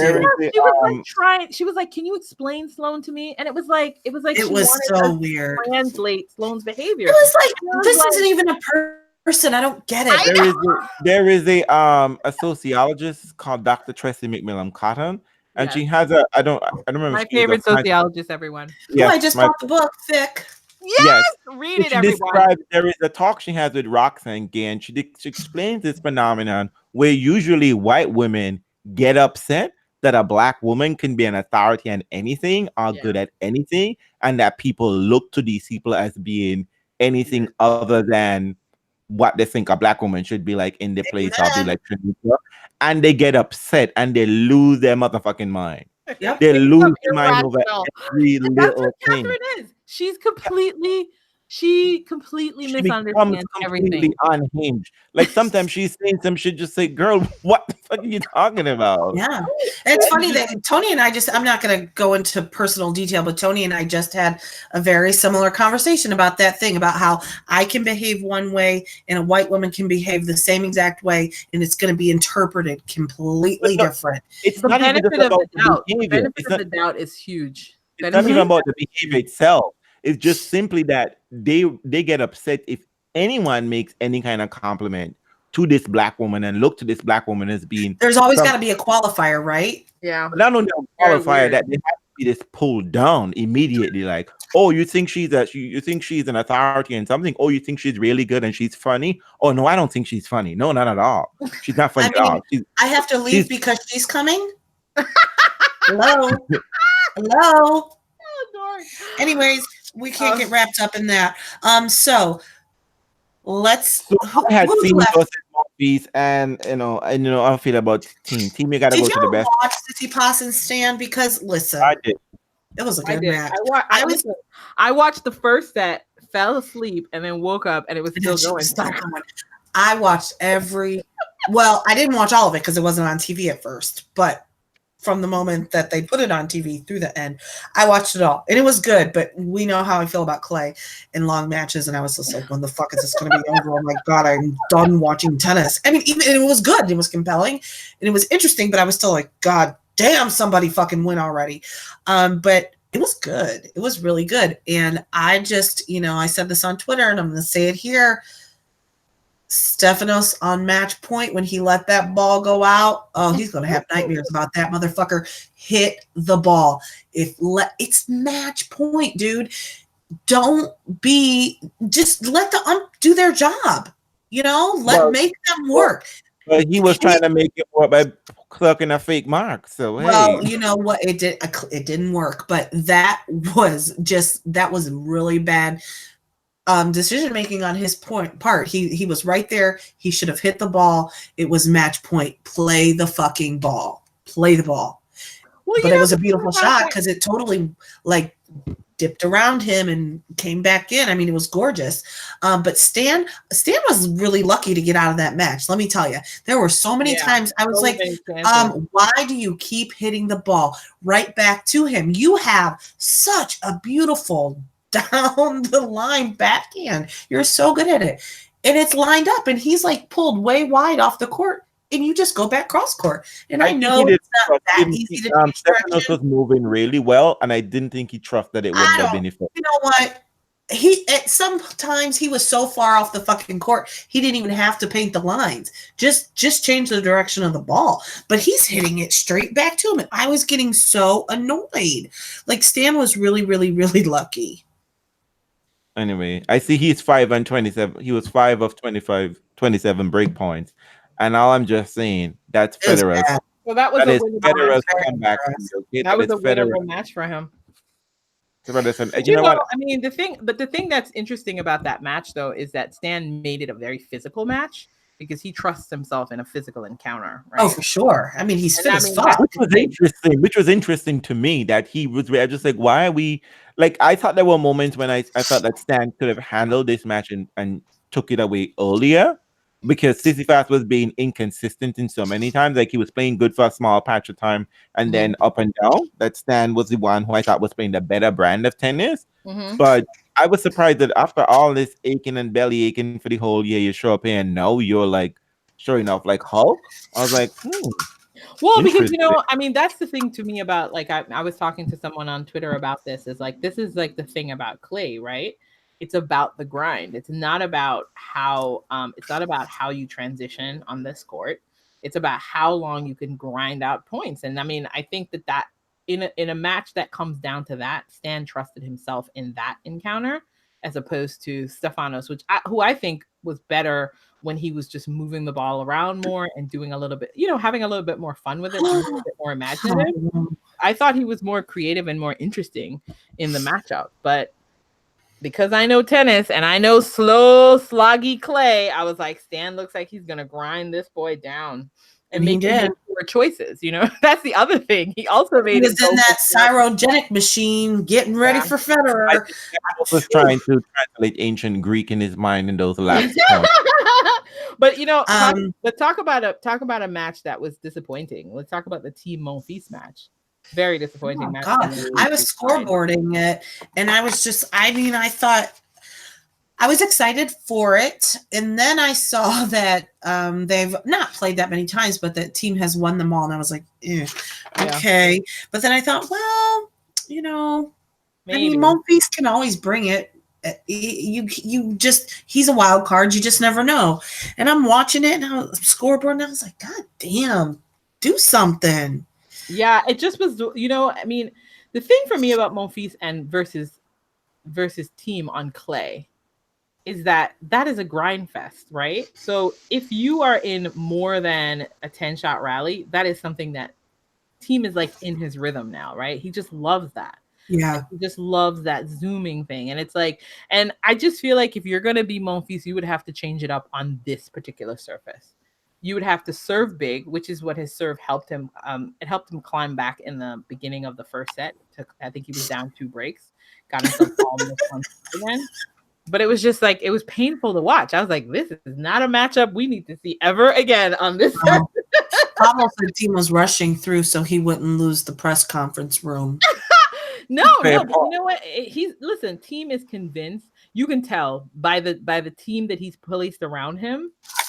Thiem believes that he belongs in that space, right? That's his thing. I think it started from Indian Wells, that false confidence that Federer has given him. Now has set him up. He really believes that he's a big time player. And just because he's gotten to the final last year, I think his goal is to get back to that final. And he thinks that he's going to be able to do something different because he's proven that he can beat these people over 1 or 2 sets. And so it'll be, I don't think he'll. Dominic, let me tell you something. If you think Serena is greedy about that for main room, wait till you meet Vidal. He won't let you. Yeah. No. Remember he said if that was Federer or Rafa, it would never have happened. They wouldn't have been. He did say that. He said they would have never. There wouldn't have been. I can't. But anyway. So who do you have? Feed into time. Yes. Let's talk about who do we have. Who do you have in the end? We haven't even talked about the fact that Federer hasn't been here hasn't been in Paris in forever. That's because we don't expect him to go past this round. I don't know. No, that's not true. Federer has not spent a lot of time on court. He's kind of flying under the radar. Watch out, motherfuckers! Watch out. Listen. The thing about to that semifinal because he's not getting past Rafa. If Nishikori the thing about it is, do we want to watch Federer lose to Rafa on clay again? I'm fine with it. I don't like it. I don't care. I don't think it matters at this point. It doesn't matter. I like that. I like that positive head-to-head since he's come back from surgery. I would like to continue. I would love the storyline that Federer beats Nadal in the semifinal, but you know what? No weapon formed against Vidal has ever prospered here. Exactly. No. There's nothing like Federer beating Rafa. You don't get to beat Vidal. You're down. It has never happened. But you know what? Like I said, I kind of want to see, but I don't want Stan to beat Federer because I don't like Stan. Nobody does. Who does? So, I'm kind of hoping that Clay beats Vidal, but that ain't happening. But Kay can have one of those magical moments. Listen, I want Kay to come through because, I'd give anything for that. But I kind of want Kay to come through just because it would be fun, right? Yep. However, I don't trust him. No, he can't be efficient. He can't be efficient. He won't be efficient. And then, it would be like the US Open where he played brilliantly up to the finals and then just ran out. Your bird. To a retirement. He's right. We just can't trust his ass. So do we see? Okay, so we're looking at the men. So let's see. So first we've got Stan Fed. Who gets out of that match? Federer. Yeah, I said Rafa. Who gets out of that match? Rafa. So we get our Fidel final. They said Yeah. that. Semifinal. Nole Sasha. It feels like a Nole win. Easy. Nole is cruising, guys. Yeah. He is kicking ass, taking names. But I don't trust Sasha though. You know how Sasha is, right? And you know how Nole. Listen, Novak is not losing. He's probably not dropping more than 8 games total. Has he dropped a set yet? I don't think so. Yeah. I don't think so. So team, see, this is when you need to rearrange the draw at this point. Yeah, we should like have a reshuffle. Wouldn't that be fun? Reshuffle it right now. So you got. So do you see team getting through Karen? No. I think team gets to the semifinal. I think he plays Novak there. I think Novak wins. Okay, so and I've had that in my draw from the beginning. So do we have a Rafael final? I think we have a Rafael final. Yeah, if we have a Federer and Novak final, I might actually get up and watch it because I like Federer and Novak. Listen, this is clear. I'm not watching the French Open final. No matter what. If let me just make sure. Let me see who else. If it's Fed and Novak, you're not watching? If it's Rafa in the final, I'm not watching. I'm not watching Rafa play anyone. I don't watch Rafa anytime I can. I just said if it's Federer. Well, if Federer is there, then Rafa's not there. Exactly. That's the only way. Yeah. So if it's Federer, against anybody, I'm watching, and I think that Federer has a great shot because Federer is always the only one who stops Novak when he is on a fucking tear. It's him. He's horrible, Federer. It's horrible, but it'll be. But you know what? You know, Fed is pissed. Fed is looking around, going, "How the fuck am I here again? Having to go up against freaking Rafa? Where are these young kids?" Who's doing the heavy lifting for me, motherfuckers? I will say. I mean, Karen is looking nice, and that's what I'm gonna put an asterisk against Karen and Sasha. I know. But however, I would love it. Oh my god, I would love it. But that's these two kids have shown themselves to be the spoilers, right? They have shown that. Wait a minute, we're getting ragged on. Hold on. What? It's Nole's winning the damn thing. It's Nole's to lose. Karen's gonna take care of Dami. That's we'll see. I don't see it. It's gonna hit him. I don't mind. Do we have I don't mind if Nole takes it. I just need to make sure that we do not get the calendar slam. He could take the French. I don't care if he gets the calendar slam. I don't care. Like I don't give a fuck. I'm not looking forward. I'm not looking forward to the crying. That's my only problem with it. Who's gonna cry? Novak? He's gonna cry when nobody cares about it. And who wants another book? I don't care. Who wants another book? I won't even notice that it happened because I won't pay it any attention. Who wants another book to the road to the French Open? The first one didn't even go anywhere. Who wants a second one? No. Okay. As long as if he gets the calendar slam, I just want to make sure that he's not going to be upset with us when we don't care. I want Federer to give him the finger wag too. We're not getting a double finger wag. Hey, you know what? If Federer and Novak are in that final and Federer wins, you better believe that motherfucker will do a finger wag. That's happening. If he doesn't bend over and show ass, I'm also gonna be pissed. So, but you know what? But here's the thing, though. These players have been cop blocking each other for years. Many years. So, I mean, that's what I think. I don't think it's likely to happen. I mean, honest to God, I do want Rafa to have a silver plate at the French Open. He needs a plate. I mean, I want to serve him dinner on it. But I mean, I can't have that at the expense of Federer. Has he ever got? I don't mind. Huh? Has Rafa ever gotten a silver plate? No, right? Not at the French. If he's in the final, he wins. Listen, you know who wants to give him a silver plate? We're gonna have to let Nole do it. That's what he wants. Novak can do it. You know what? Here's my problem with that silver plate from Nole. Nole is going to drag his ass and away. Listen, if it is Rafa and Novak, I want Novak to spank him like a little bitch and bagel him. I mean, Listen, you think that's not Novak's plan? You think that's not Novak's plan? Let me tell I you. hear you. in Melbourne, Diva Doll did not play another hard court match. He was just done. Oh my God! If he gets his ass beat in the French, he's done for the year. Nah. He'll have so many injuries. Oh, for sure, because the blood bags. He's not going to show up at Wimbledon for sure. He's not. He's not going to show up. Listen, Rafa shows up at Wimbledon. Stop yourself. And he'll be out in round 3. All right, let's move on to the ladies. To Which, the by ladies. the way, talk about the ladies. I thought we already did. no. Just who's going to get to the final end? So we just want to confirm that the thing that we always say happens, which is that the men's draw is a shit show, boring the first week, and then it pops off the second. Yep. The women again will be the reverse. It'll be popping off the first week, and then we'll die a whimper. So you know what would be exciting? The only possible excitement I think it's going to be Sloane and Simona back in the finals. Yeah, that would be nice.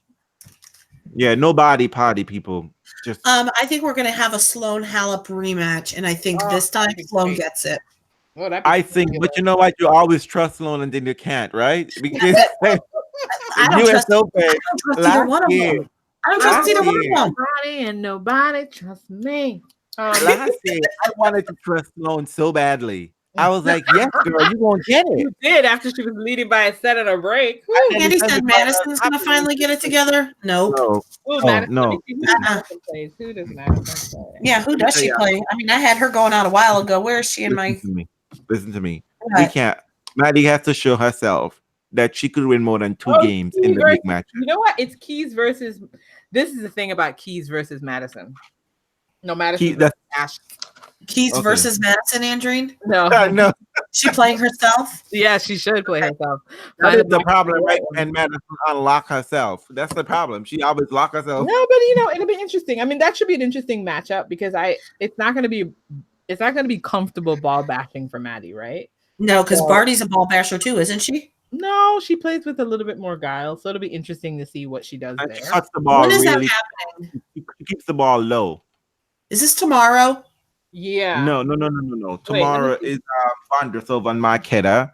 Oh yeah, no, Marketa and it's the same people. I'm talking about Matrick and Vondersova. Who is Marketa Vondersova versus Petra Matrick?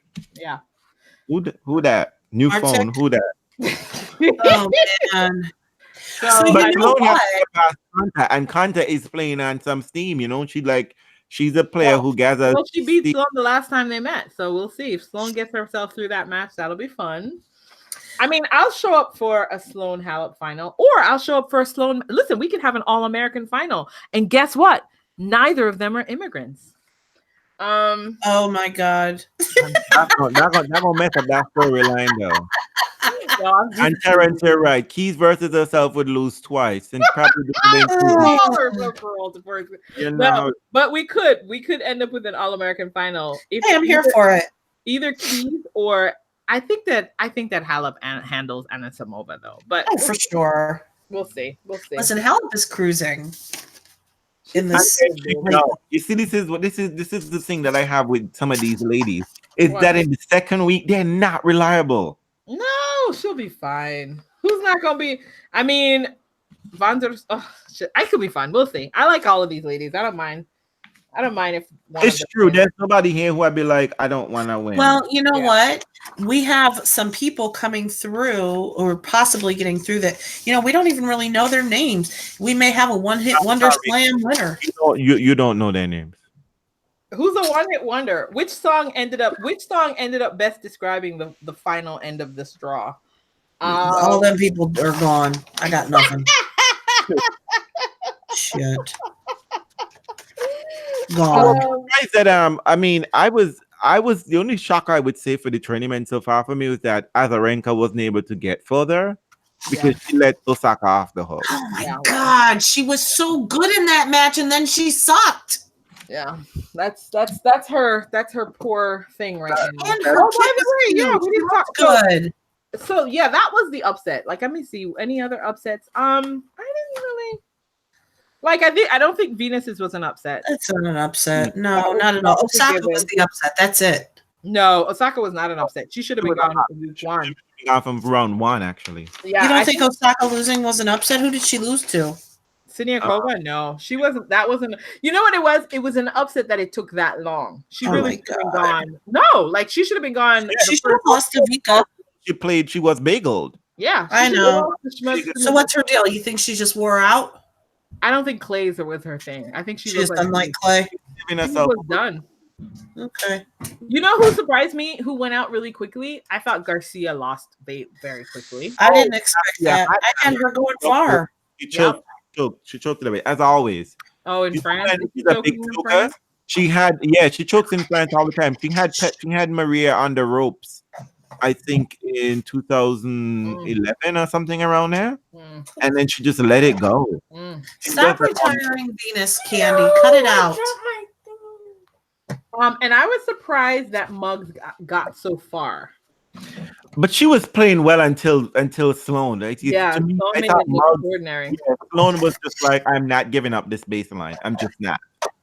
And that was a solid match. I also thought Bencic losing so easily. Dima says Sakari losing was an upset. Sakari was a little bit of a surprise. Yeah, I think so. Listen, the women are all surprises. Fucking Caroline Wozniacki. When did she lose? But she wasn't fit. She wasn't fit though. She ain't supposed to be losing that early. She's just not. Really? Yeah, really.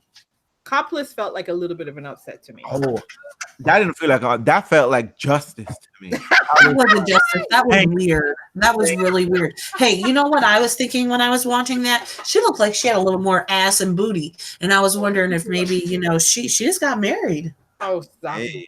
She pregnant? She's carrying a bit more weight. Ain't nothing about regular, reliable sex, especially if it's good. Oh, look at that! Oh my God! Goodbye. And it is sanctified. Any upsets on the men's side that shocked me? Not really. There haven't been any upsets, period. I mean, there was in the sense that we lost a Nico guy and then Londero went so far. I have to admit a personal shock that Pea allowed himself to lose so quickly. He had such a great clay court season. Dumbass. I know. Mahout getting rid of those Italians was a bit of a surprise. Oh, that was fun. That actually was fun. You know what? I was surprised at this French Open, right? That the Frenchmen look like they really cared. I know. They played well. They were really fighting their heart out. The ones that we, I don't know. Like and Dima, I'm just gonna be petty right here. Dima called me out and Dima put me on the interwebs and say we will always his picks, his blights, his faves haven't been doing well. But Dima, I got Benoit, I got PCB, I got Hug, I got Kachanov. I mean, I almost got I literally almost got all my six. Which tells us all we need to know about how the French has been going. A lot of basic. Oh shit! I'm just saying my lucky charms, okay? My lucky charms, okay? Dima, don't tell me anything, Dima. You can't. I'm Aretha Franklin coming in my fur. That is not safe here. Everyone gets dragged publicly. Welcome to the club. So I live in a dream world where I'm gonna wake up and I'm gonna have Federer versus a semifinal. So wow, that'd be interesting. Listen, I'm here for it. That would be super fun. Federer versus a semifinal. But you see, I'm just gonna say this, Andre. It's not gonna be fun because Nishikori's gonna win and then he's gonna lose the final. That's why it's not gonna be fun. That's why I don't trust his ass. I need to just be done with him. Rafa needs to take care of him because he cannot be trusted. I mean, he's probably God. Andre, why'd you have to go 5 today? Why? Andre, let's done a little pushback because I just saw this schedule and Federer's gonna play first and Susan Long, which shows my employers that I won't be doing any work. Oh Jesus! For the morning. What day is that going to happen on? Tomorrow. Oh God! I don't play Stan tomorrow, very early. He's the first match on. So it'll be playing when we get out of bed. When I get out of bed. No. My camera suddenly turned off.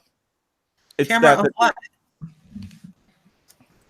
What are you talking about? For a brief moment, you had a view of me on my camera. Oh, and I missed it. I have no idea what you look like. I know. It's a good thing. I decided not to change clothes. And you were decent, you know. But anyway, folks, we have imposed upon Andre in time. She has to go do that sister podcast. Oh, I'm fine now. Look, we made plenty of time. It's been moved for 10 minutes. I can't say that now after Janina spent good money and buying bad food. I was harassed to be ready early. Was it good? Was it good food? Was it good food? Yeah. What are you talking about? I had to run home and get ready for well, this. What were the listeners saying in the podcast window? So, were there good things? We appreciate the sacrifice. Listen, there are lots of things. They talk as much as we do. Are you kidding me? I would like to do a shout out to Bree for that lovely report that you did on tennis coverage, which is a shit show in the United States. I read that piece. Yeah. Let's just all forgive ourselves for even paying money for the Tennis Channel right now. It's shit.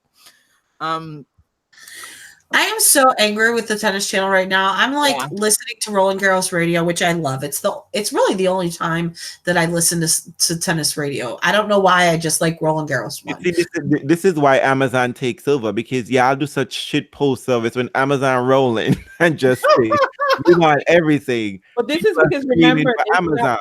They started talking about the French, remember? Because ESPN doesn't cover the French for us. Everybody wants it because I don't understand. Here's the thing I don't understand. When you have a major, right? Yeah. And you have like 128 singles matches to start off the shit, right? People need to see multiple codes, people. You just can't have the show codes. Because a lot of people they want you to do Tennis Channel Plus. That's what I've decided. You know what I've decided? Tennis Channel has decided that they're going to put what they think is going to be the more interesting match on Tennis Channel Plus to try to get people to buy into that shit. I really think that. You know what it is? I actually think they want to encourage the rabid fans to go to Tennis Channel Plus. That's why they'll show the main court with the big names. But then when it comes down, they'll be like, oh no, there's this really competitive match going. But there's no bang for your buck. Why pay all that for Tennis Channel Plus just for the French Open? No, I'm not doing that. You can't even do that though. And you don't have an option of using Tennis Channel Plus like month to month. If you buy it for the year. Like it is incredibly fucked up. I hate it. That's a hot mess. This is why ESPN will take all the money for the Australian Open because they give you a trial period. And then you see, come on, now they're running bad business. I don't know, it's super bad business. I hate it. I tried to turn it on my phone. I tried to start streaming today. I thought this certainly has to be on Tennis Channel, right? Nishikori and Benoit Paire. And I go to turn it on, and no, sure shit, Tennis Channel Plus. And I'm like, whatever, you stupid. Terrence, I am with you. I am definitely with you. But you know who is better than Annabelle Croft? A Russian commentator. A German commentator when you don't even speak neither German nor Russian. I'm telling you, they give amazing coverage. And the Italians, they're the best. They just it's the screaming. You don't even need to worry about it. And you know what? You know what is so funny is that they don't have mindless talking. The people literally cover the tennis. And you can tell. That's nice. It's very nice. I like radio because you hear play-by-play. And it's not, they're like actually talking about the match they're watching. Maybe that's why I need to do that more. I know Maya does. And NBC Virginia Wade match being on NBC as Tennis Channel is bullshit. I mean, it just I can't wrap my mind around it. It's just stupid. The only way I accommodate it, to be honest, I swear I pay all that money just for the 2 weeks for each slam where I get the first week through DirecTV with all the channels. They still do that? The mix thing? Yeah, the mix. It's the only sacrifice I make. And I basically just need to switch to that just before each slam. Because otherwise, I'm not really watching anything else that's worth all the money I pay monthly for it. But I just want to control my options. And Americans, y'all have to be demanding. I mean, the world over, I guess, but mostly Americans, I guess. It's mostly Americans. Our coverage is. I know Brits have some difficulty with their coverage because I think it changed from Sky to something else. But yeah, the Tennis Channel coverage is brutal. And don't tell me some shit that they ain't no codes, because on my streams they got every match, even though they got challenges. But anyway, by the way, I just want to say, I think I've said in closing so many times, but can I send you my Fire Stick to put stuff on mine, please? Let me just say this is so quintessential tennis, right? That we're gonna have them set up Hawkeye at every single fucking clay court there is at the French Open when the shit don't count. But we got legit hardcore tournaments where Right. there's They no don't have it. I mean, make that make sense to me, people. You can't. Make that make sense to Oh, me. let's go to Hawkeye, although it doesn't count here. So I know. I don't know why they're reviewing it. and I'm like, huh? What's happening? Like, what are we doing? This is so the epitome of how tennis coverage just happens and the journalism that we're gonna point to a fact that isn't a fact.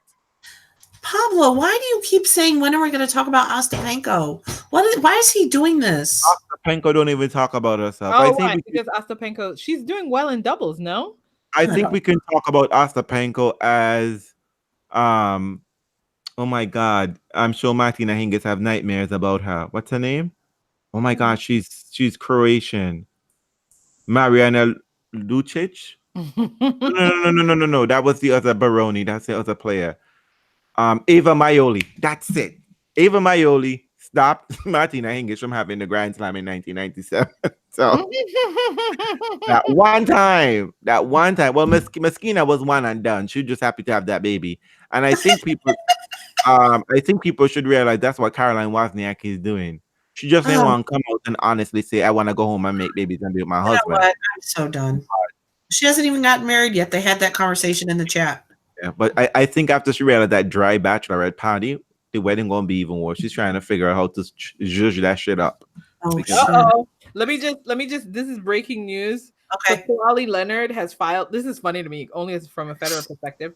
Kawhi Leonard has filed a federal lawsuit against Nike. Leonard claims he designed the logo that appeared on his Nike apparel, and Nike copyrighted the logo without his consent. Guess what, honey? They're gonna keep that logo forever.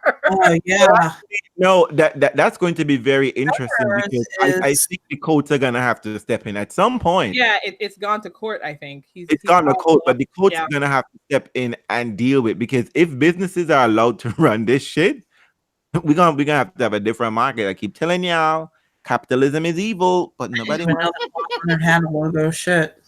I'm telling you, Nike out here trying to collect souls. They're like dementors. They just want to drag everyone's souls and kiss of that. But anyway, let me go because I don't want this to run over into 2 hours, which makes it impossible to turn into an MP3. No, we have not. We have not. So, folks, thank you so much for coming out and listening to our podcast.